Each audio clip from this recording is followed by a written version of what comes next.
Bonjour, je vous propose de commencer à l'heure. C'est donc la deuxième journée d'études que nous consacrons au rapport de présentation. Alors, je vous rappelle très brièvement de quoi il s'agit.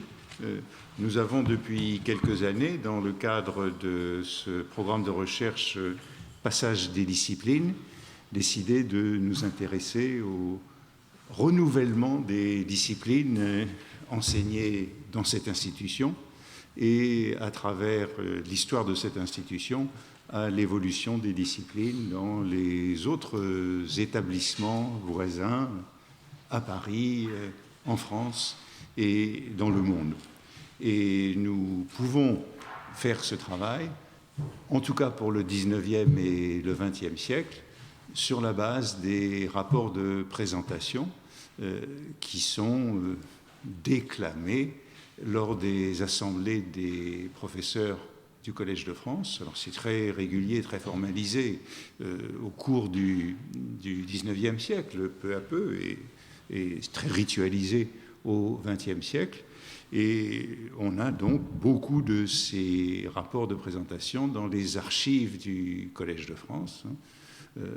Lorsque nous nous étions aperçus il y a quelques années que nous avions cette mine dans les archives, nous avons décidé de l'exploiter et de commencer par la numériser. Donc je vous rappelle, mais je pense que si vous êtes ici, vous le savez déjà, que vous pouvez trouver sur le site des archives du Collège de France, Salamandre, plus de 700, je ne sais pas où on en est exactement, le chiffre, plus de 700 rapports de présentation de chaires au 19e et au 20e siècle. Et nous avons complété cette base avec des rapports qui ont été trouvés dans d'autres fonds, notamment aux Archives nationales. Et ce sera encore à compléter avec d'autres archives que nous pourront trouver ici ou là. J'ai appris récemment, par exemple, qu'il y en avait dans certains fonds de la Bibliothèque nationale, qui seraient donc dans les archives personnelles d'un certain nombre de professeurs qui sont déposés à la Bibliothèque nationale. Il doit y en avoir d'autres ailleurs, donc on pourra compléter ce qui est ici. Alors ici, comme nous l'avons constaté, c'est assez dispersé. Ça peut se trouver dans les procès-verbaux des assemblées du collège, ça peut se trouver dans les dossiers des professeurs, s'ils ont été élus, si leur candidature a été retenue. Ça se trouve dans des endroits différents, mais nous avons la grande chance que les archives du collège aient été conservées au collège, qu'elle n'ait pas été déposée aux archives nationales, donc nous pouvons travailler ici. Bien entendu, ça veut dire qu'on a les rapports de présentation des professeurs qui ont été élus, dont les candidatures ont été retenues, mais nous avons aussi beaucoup de rapports de présentation pour des propositions de chaires qui ont été écartées. Et c'est pourquoi on peut faire une histoire plus riche en s'intéressant à ce qui aurait pu être si telle ou telle candidature avait été retenue. Et comme on peut évidemment y penser, lorsque un candidat n'est pas retenu, ça détermine non seulement la chaire immédiate, mais d'une certaine manière les lignées de chaires qui se poursuivront après le départ, puisque c'est une option scientifique. Alors même s'il n'y a pas de chaire qui se perpétue au Collège de France, quand quelqu'un part, la chaire est remise en circulation. Il y a tout de même des lignées de disciplines qui sont marquantes au cours de l'histoire.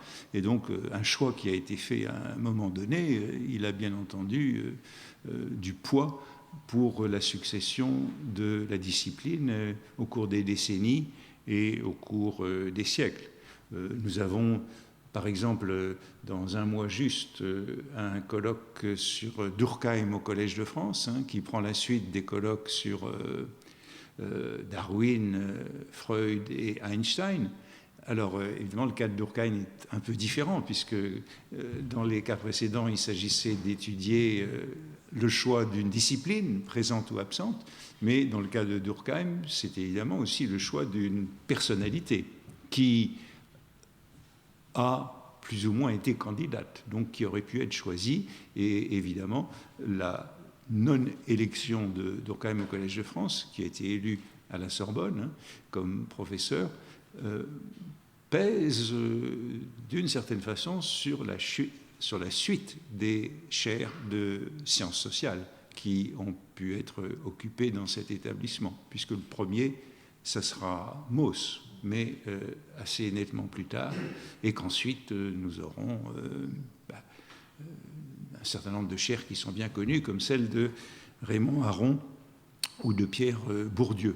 Mais on ne peut pas dire que ces options, qui sont bien plus tardives, ne soient pas, d'une certaine manière, liées au choix ou au non-choix qui a été fait de Durkheim bien avant. Donc ces rapports de présentation sont disponibles, vous pouvez les consulter, de même que vous pouvez consulter tous les procès-verbaux des assemblées sur cette période. Nous allons en gros jusqu'à l'année 1966, si mes souvenirs sont exacts, pour des raisons de confidentialité. Nous ne pouvons pas tellement poursuivre la recherche au-dessus de cette période. Et ce sera à nos successeurs de le faire.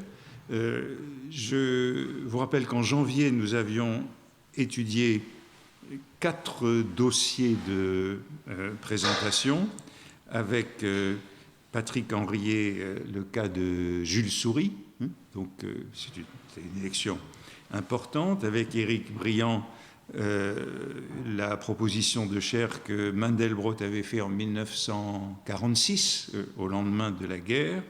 Avec Alain de Libéra, nous avions étudié le cas d'Étienne Gilson, et avec Giuseppe Bianco, nous avons parlé de Lavelle et de Guéroult, donc des chaires dans des disciplines très différentes. Et nous continuons aujourd'hui, alors pour cette matinée de séminaire, avec... il y avait au programme 3 cas, mais Emmanuel Picard nous a fait savoir il y a quelques jours que pour des raisons de santé d'un de ses enfants, elle ne serait pas avec nous aujourd'hui, donc nous ne parlerons pas de la chaire de langue et littérature arabe en 1909.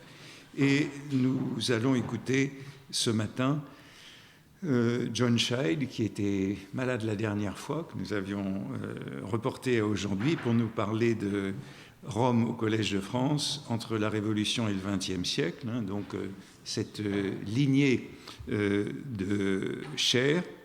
Et bon, ça couvre en effet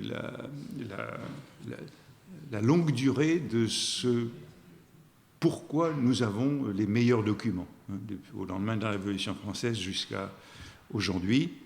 Et puis nous parlerons ensuite avec Pierre Corvol de la Cassagne, cas là aussi très intéressant, puisqu'il a changé d'intitulé de chaire en cours de mandat, prenant la chaire de médecine expérimentale après avoir été élu en radiobiologie expérimentale, alors qu'il y avait déjà un médecin qui occupait la chaire de médecine lorsqu'il avait été élu. Donc nous allons nous consacrer à ces 2 cas pour cette matinée.